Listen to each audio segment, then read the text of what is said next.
C'est le premier jour de l'an que je célèbre avec vous. Après 4 mois de ministère, je me sens comme chez moi à cause de cette ambiance d'accueil, de solidarité et de fraternité qui s'installe dans notre paroisse. Et je veux que vous laissiez toujours habiter par ce sentiment d'amour et du vivre ensemble. Que l'année 2025 soit pour vous une année de paix, de bonheur, une année qui vous apporte la joie, la santé, l'espérance. Pour reprendre notre pape François lors de la bénédiction traditionnelle Urbi et Orbi. Une bonne et heureuse année 2025. Je souhaite pour nous tous une bonne année 2025, une année d'espérance, comme nous l'a proposé notre pape François. On va souhaiter en 2025 que l'Église Notre-Dame des Sept Douleurs demeure un endroit de rassemblement, de communication et de mobilisation. C'est le cœur du village, dans le fond, puis c'est ce qu'on souhaite pour encore de nombreuses années, et surtout que cette année, on va profiter d'un lève-personne qu'on attendait depuis si longtemps. Bonne année à tous. Evan, Jivan et Théo souhaitent une année de paix à l'ensemble des paroissiens et paroissiennes de Notre-Dame de cette douleur et la paix dans le monde entier pour que les cœurs soient unis. Oui, bonjour. Un petit mot pour vous souhaiter joyeuses fêtes, une très bonne année. À vous tous, vos familles, vos enfants et vos petits-enfants.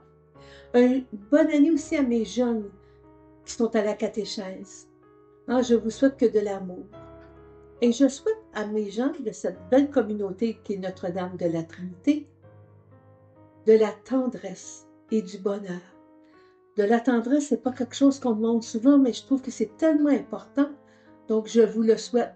Beaucoup de tendresse, de santé et de bonheur. Merci. Alors, c'est toujours un plaisir de venir chanter pour vous à la paroisse parce que vous êtes une belle gang. Et puis, je vous souhaite une bonne nouvelle année et de pouvoir décider de votre bonheur. Bonjour.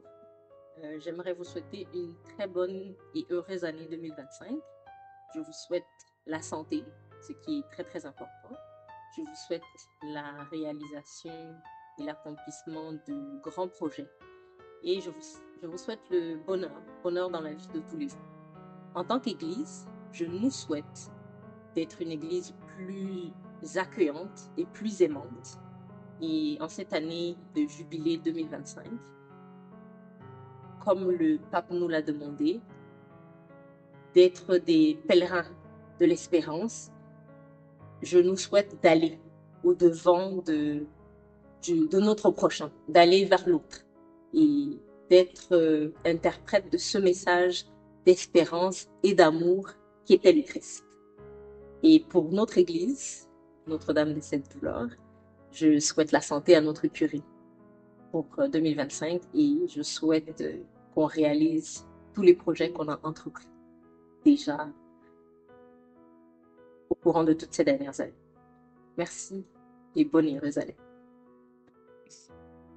Bonjour à tous et à toutes. Je vous souhaite une très belle année 2025, remplie de paix, de santé et de tout ce que vous souhaitez pour vous et vos proches.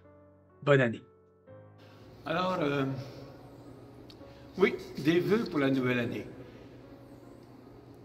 On traverse une période qui est très, très difficile. Puis dans les dernières semaines, Laurent nous a parlé souvent qu'il y avait de l'espérance qui est possible. Moi, en tout cas, je souhaitais qu'on aille dans ce sens-là aussi, qu'on espère des temps meilleurs. Pour cette Église-ci, cette Église qui est une Église patrimoniale puis communautaire, je veux souhaiter le meilleur pour l'année qui s'en vient. Une année remplie de réalisations, d'accomplissements pour tous les gens qui sont impliqués. Donc, souhaiter le meilleur, puis surtout vous souhaiter de continuer à nous accompagner dans le développement de cette église-ci, de l'église Notre-Dame des Sept Douleurs. Voilà. Merci.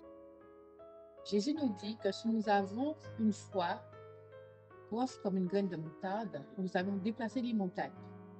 Donc moi, je vous souhaite pour l'année 2025 que nous ayons chacun une foi comme une graine, grosse comme une graine de moutarde, et cela vous permettra de déplacer les montagnes, celle de la joie, celle de la santé, celle de la paix, celle qui nous permettra de rester unis et celle qui permettra à notre communauté de grandir et que toutes nos réalisations se fassent dans nos vies personnelles comme pour la communauté.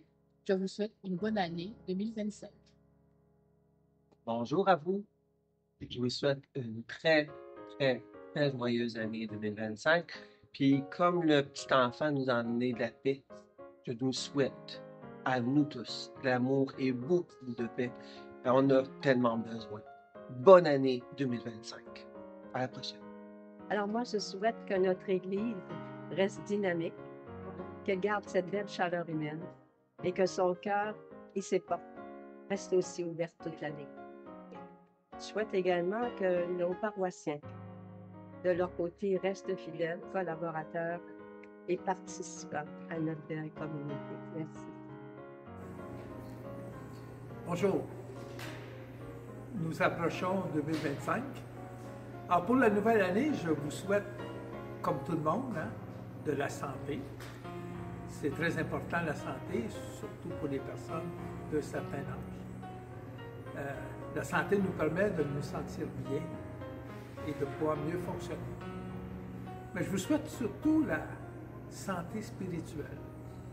Je vous souhaite cette année de mettre Jésus-Christ au centre de votre vie, qu'il soit un proche, qu'il soit très présent dans votre vie, pas rien comme quelqu'un lointain qui existe, qui est là de temps en temps qu'on pense, mais quelqu'un qui est proche, qui vous accompagne dans vos joies comme dans vos difficultés. Et ça va vous permettre d'être des pèlerins d'espérance. Alors à tous et chacune, je vous souhaite de la joie de vivre en 2025. D'autant plus que c'est l'année du jubilé et le pape François nous a invités à être des pèlerins de l'espérance, d'être capables de partager notre joie de vivre avec les gens. On a besoin de ça dans le monde d'aujourd'hui. Alors je vous souhaite à tous et chacun une très bonne année. Et à tous les Verdunois et Verdunoises, je vous souhaite un beau 150e anniversaire.